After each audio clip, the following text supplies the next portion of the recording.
If you think super teams were invented by modern money, you haven't met this Milan. In the late 80s, Italian football had a rule that sounds insane today. A club could register only 3 foreign players. So Milan had 3 bullets, 3 choices, no mistakes allowed, and they used all 3. On Dutchman, Ruud Gullit, Marco van Basten, Frank Rijkaard, a trio that didn't just win trophies, it changed how Europe played football. But to understand the Dutch trio, you need to see Milan before them. The early 80s were chaos, scandals, punishment, and a giant falling apart. Milan was relegated, and even after returning they fell again. This time because the football wasn't good enough. A club with history everywhere, and failure every weekend. Can a giant really die? Or does it always come back? Then comes 1986. The switch flips. A powerful businessman buys the club and promises Milan will be feared again. But the most important move wasn't a superstar signing. It was leadership, vision, a project. Because money alone doesn't build an identity. It only amplifies what you already are. What matters more, money or the idea behind the team? Instead of hiring the most famous coach, Milan chose a man with modern ideas. Arrigo Sacchi. Sacchi believed in pressing compact lines and teamwork that moved like a single organism. No passengers, no sleeping on defense. A team that attacked together and suffered together. Would you sacrifice freedom for a system? If IT guaranteed trophies, now remember, only 3 foreigners. So these weren't just signings, they were the foundation. Milan needed power plus creativity, goals plus intelligence, balance plus control. This is where the Dutch trio makes sense. Each one covers a different necessity. Is the best trio 3 stars, or 3 perfect roles? First, Ruud Gullit. He wasn't a typical midfielder. He wasn't a typical forward. He could carry the ball, break lines, arrive in the box, and still fight physically like a defender. Tall, strong, fast, but also technical. In Sacchi's system, Gullit was chaos.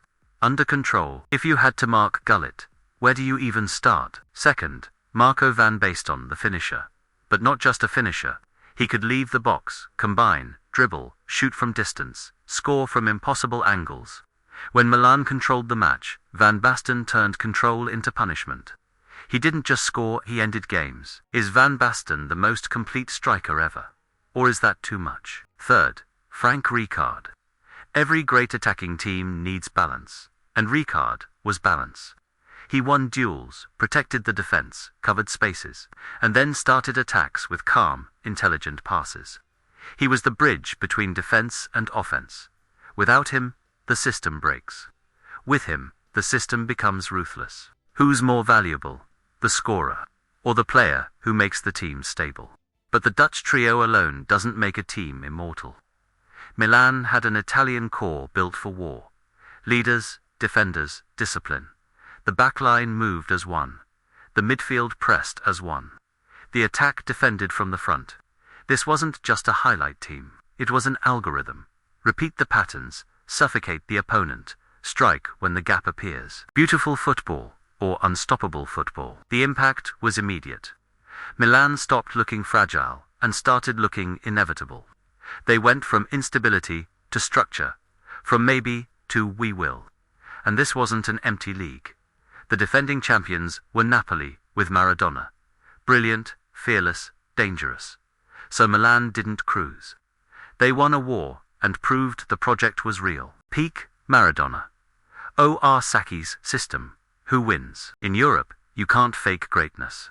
Milan pressed with purpose and attacked with timing.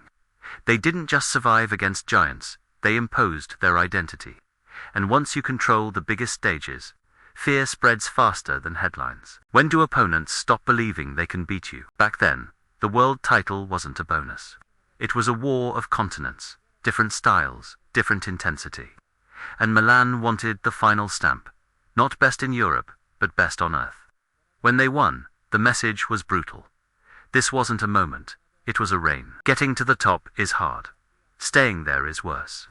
Teams study you. Injuries arrive. Pressure multiplies. But Milan kept winning because the system didn't depend on one miracle. It depended on repetition, discipline, and 3 foreigners chosen like weapons. What breaks dynasties first? injuries, tactics, or money. And then reality arrives, because it always does. The body doesn't care about legend. Van Basten's injuries got heavier. Changes happened. The rhythm shifted. That peak version of the trio couldn't last forever. Not because they weren't great, but because football never stops. But that's why we still talk about them. They proved something rare. Greatness isn't only talent, it's design. 3 foreign slots. 3 perfect profiles. 1 ruthless system.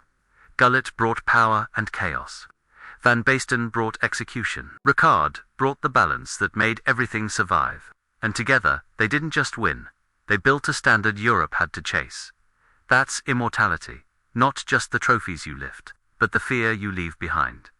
A giant that fell, stood up, and ruled the world like destiny. If you love legendary team stories, like the video, subscribe, and comment the next team you want.